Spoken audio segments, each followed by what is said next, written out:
صدقہ خیرات اور عطیے میں کیا فرق ہے؟ ان میں سے کون سا عمل زیادہ احسن ہے؟ ذرا تفصیل سے سمجھا دیجئے۔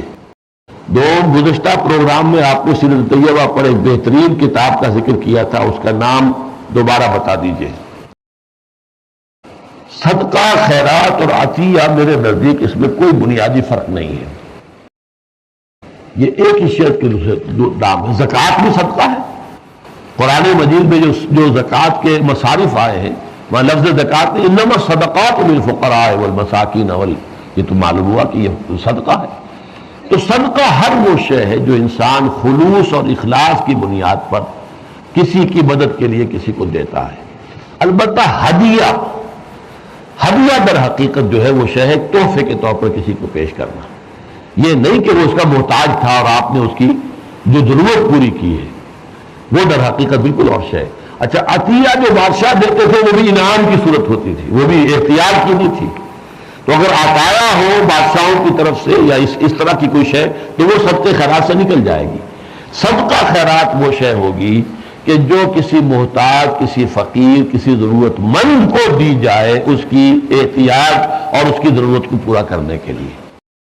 اور یہ چیزیں ہدیہ اور عطیہ اگر بادشاہوں وغیرہ کا ہے کہ جو کسی خدمت کے عوض جو ہے وہ عطایا ہوتی تھی، ان کی خلاقوں سے نوازے جاتے تھے، یا ہدیہ آپ پیش کر رہے ہیں کسی کو اپنے دوست کو، اس کا یہ مطلب نہیں کہ وہ محتاج تھا، یہ آپ نے در حقیقت اپنے اس کے ساتھ جو خلوص اور اخلاص ہے اس کے اظہار کے لیے۔ تو حضور ہدیے قبول کر لیتے تھے لیکن صدقہ خیرات قبول نہیں کرتے تھے، زکوٰۃ بھی قبول نہیں کرتے تھے، اس کو آپ نے اپنے اوپر اور اپنے خاندان پر حرام کر لیا تھا۔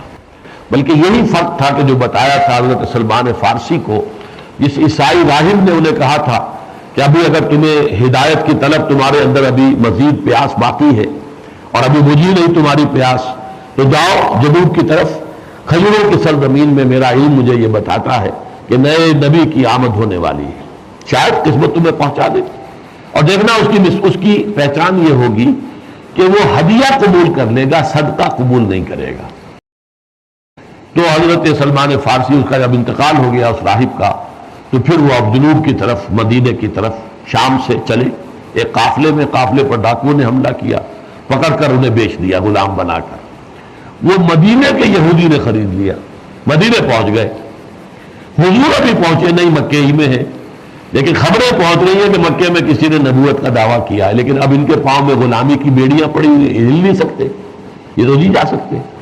تو میں یہ کہا کرتا ہوں کہ جیسے ہم کہتے ہیں نا کہ پیاسا کنویں کے پاس جاتا ہے، کنواں تو پیاسے کے پاس نہیں جاتا، یہاں کنواں چل کر آیا پیاسے کے بعد، کہ وہ پیاس اتنی تھی، طلب ہدایت اتنی تھی، جو شخص ایران سے نکل کر شام گیا تھا اور شام سے پھر جو ہے تلاش حق میں غلامی کا بھی اس کے اوپر داغ لگ گیا اور وہ غلام بن کر مدینے آیا ہے، تو حضور خود مدینے پہنچے ہیں۔ اور پھر یہ کہ اس نے اپنے آقا سے اجازت لے کر کچھ کھجوریں اس سے لی اور وقت مانگا کچھ، اور گیا حضور کی خدمت میں گئے اور کہا کہ یہ میں آپ کے لیے لایا، کہ کیا ہے؟ کہ یہ صدقہ۔ نہیں صدقہ میں نہیں لیتا، یہ غریبوں کا حق ہے، تقسیم کر دو لوگوں میں۔ کچھ دن کا وقفہ ڈال کر پھر گئے، پھر کچھ کھجوریں لے کر گئے، کیا ہے؟ یہ ہدیہ۔ کیا؟ ہاں ٹھیک ہے، ہدیہ مجھے قبول ہے، وہ آپ نے قبول کر لیا، وہ فوراً ہی مان لیا۔ تو یہ فرق ہے صدقے اور خیرات میں اور ہدیہ۔ عطیہ دونوں طرح ہو سکتا ہے کہ آپ کسی کو کسی کی ضرورت اور احتیاج کی وجہ سے کوئی عطیہ دے رہے ہیں، وہ صدقہ خیرات کی فہرست میں آ جائے گا۔ ایک یہ کہ کسی کو بڑی ہستی جو ہے وہ کسی اپنے چھوٹے ہستی کو اس کی خدمات کے صلے میں کوئی عطا کر رہی ہو بطور انعام، تو وہ جو ہے صدقہ اور خیرات میں نہیں ہوگا، بلکہ وہ ہدیے کے ساتھ اس کو آپ بریکٹ کر سکتے ہیں۔ اور جو سیرت کی کتاب ہے الرحیق المختوم، اس کا نام ہے۔ اب یہ نام بھی بڑا ثقیل ہے، میں آپ کے سوال پر ہی یہ اس کے لکھ دیتا ہوں۔ اور یہ ہندوستان کے بھارت کے ایک عالم دین ہے، انہوں نے لکھی تھی، اس پر انہیں سعودی عرب سے ایوارڈ ملا تھا، یہ سیرت کی عمدہ ترین کتاب سمجھی گئی، پھر اس کا اردو ترجمہ بھی ہوا ہے۔ یہاں المکتبۃ السلفیہ ہے جو اس کو شائع کرتی ہے۔